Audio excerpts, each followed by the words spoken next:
আরপিএমটা তাহলে কোথায় আমরা এই করছি, ও কোথায় ইন্ডিকেট করছে? হ্যাঁ, ইঞ্জিন বলতে ইঞ্জিনের সম্পূর্ণটা তো না, ইঞ্জিনের কোথায়? ক্র্যানশ্যাফট। আরপিএমটা আসে ক্র্যানশ্যাফট থেকে। ক্র্যানশ্যাফট কতবার ঘুরছে এর উপরে আরপিএম এর হিসাব। বোঝাতে পেরেছি? কারণ আমরা বলি হর্স পাওয়ার, আসলে হর্স পাওয়ার না। হর্স পাওয়ার এক জিনিস, রোটেশন পাওয়ার আলাদা জিনিস। কারণ আমাদের গাড়িটা রোটেশন পাওয়ার থেকে চলে, হর্স পাওয়ার হচ্ছে পরে। বোঝাতে পেরেছি? এইখানে যতটা সে রোটেশন করবে ওখান থেকে এই যে সামনের যে অংশটা আমরা দেখছি না, সামনের অংশ, এই সামনের অংশের এই গোল চাকাটাকে কি বলে? সামনের অংশের এই যে গোল চাকা যেটাকে একটু দেখাচ্ছে, এটাকে কি বলে? এটাকে বলে ফ্লাই হুইল। এটা ফ্লাই হুইল। এই ফ্লাই হুইলের সাথেই কিন্তু আমাদের গিয়ার বক্সের সাথে সম্পৃক্ততা। যখন আমাদের পাওয়ার স্ট্রোকটা কাকে ধাক্কা দিচ্ছে? পিস্টনকে। পিস্টনটা কাকে ধাক্কা দিচ্ছে? ক্র্যানশ্যাফট। কার মাধ্যমে? কানেক্টিংয়ের মাধ্যমে, তাই না? মাঝখানে যে অংশটা, এটাকে কি বলে? এই যে এটা আমি দেখিয়েছি না, নামও বলেছি, কানেক্টিং রড। এই কানেক্টিং রডের মাধ্যমে কি ক্র্যানশ্যাফটটাকে ধাক্কা দিচ্ছে, তার মানে ক্র্যানশ্যাফটটা ঘুরছে, পাওয়ার তৈরি করছে ওখানে, তাই না? তো এই ক্র্যানশ্যাফটটা ঘোরা অবস্থায় এইটার ঠিক মাথায় এই যে এটাকে বলা হয় ফ্লাই হুইল। তার মানে ঘুরন্ত বা উড়ন্ত হুইল মানে চাকা। আচ্ছা, এই যে আমাদের যে ক্র্যানশ্যাফট বাস্তবিক আপনাদের সামনে যেটা রাখা আছে, এর মাথায় দেখেন নাট সিস্টেম আছে ওখানে লাগানো, ঠিক আছে? এটা সামনেই ফ্লাই হুইল লাগানো হয়। এখন এই ফ্লাই হুইলের পাশে এই যে একটা জিনিস দেখা যাচ্ছে, এইটা কি? স্টার্ট করার সময় না, ওই ফ্লাই হুইলকে সে ঘুরিয়ে দেয়, এর নাম হচ্ছে সেলফ স্টার্টার। Self starter. তো এ কি করে? আমরা যখন গাড়িটাকে স্টার্টের জন্য চাবিটাকে অন করে স্টার্ট মুডে নেই, তখন এই সেলফটা ঘোরে, এই সেলফ স্টার্টারটা ঘোরে। তখন ঘুরলে কি হয়? ফ্লাই হুইলটাকে ঘুরিয়ে দেয়, ফ্লাই হুইলটাকে ঘুরিয়ে দিচ্ছে। যখন ঘুরিয়ে দেয় তখন কি এই যে এর যে স্ট্রোকটা, এই স্ট্রোকটা কমপ্লিট করে, first stroke, second stroke, third stroke.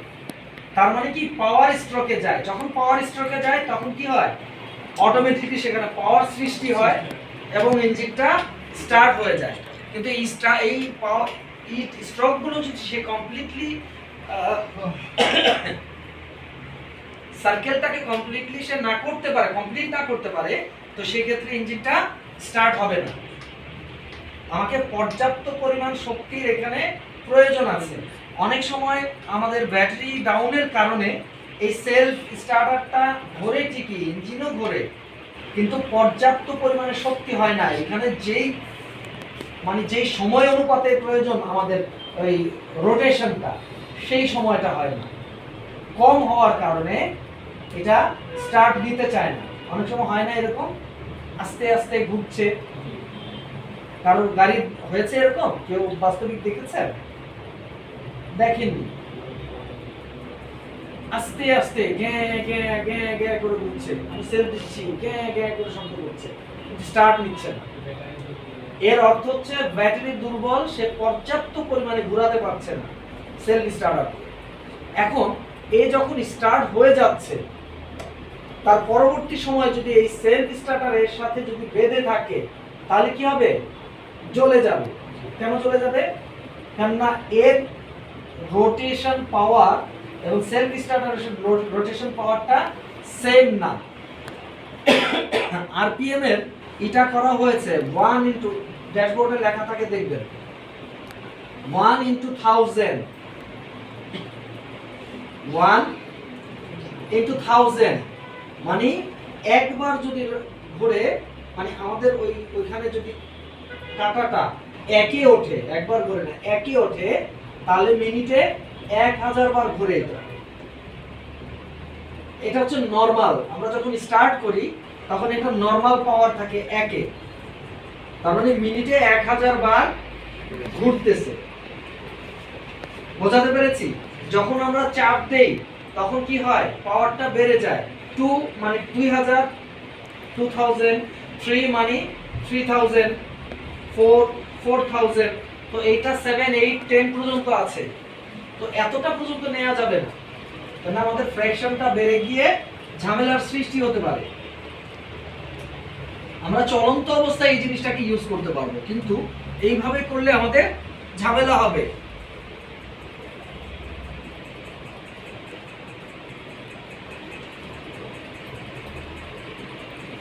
কোথায় চলে গেল?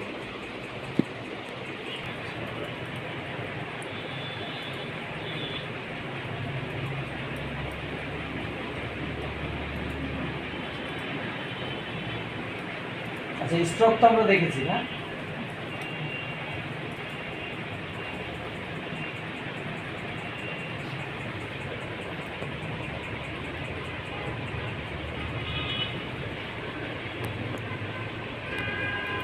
এখানে ফুল ইন্ডিকেট করে দিয়েছে, দেখেছেন? 1 3 4 2, 1 3 4 2। এই যে ক্যাম্পশেফটের ওই যে দেখেছেন, আমি যে বলেছি ক্যাম দিয়ে যে ধাক্কাটা দেয়া হয় আর কি।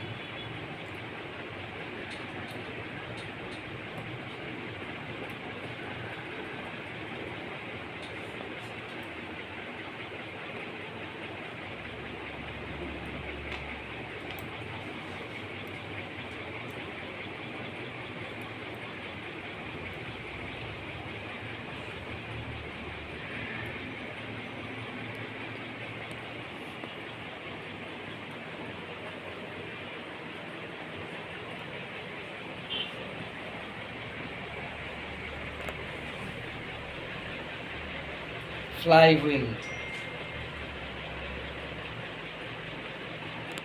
স্টার্টার পেয়েছি আমরা, স্টার্টার পর্যন্ত দিয়েছিলাম, তাই না?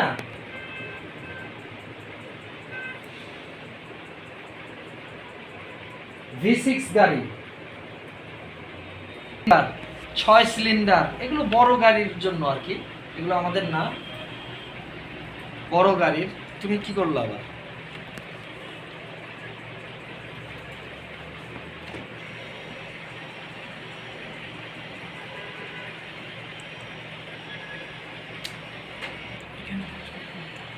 Air filter. আচ্ছা, এই জিনিসগুলো হচ্ছে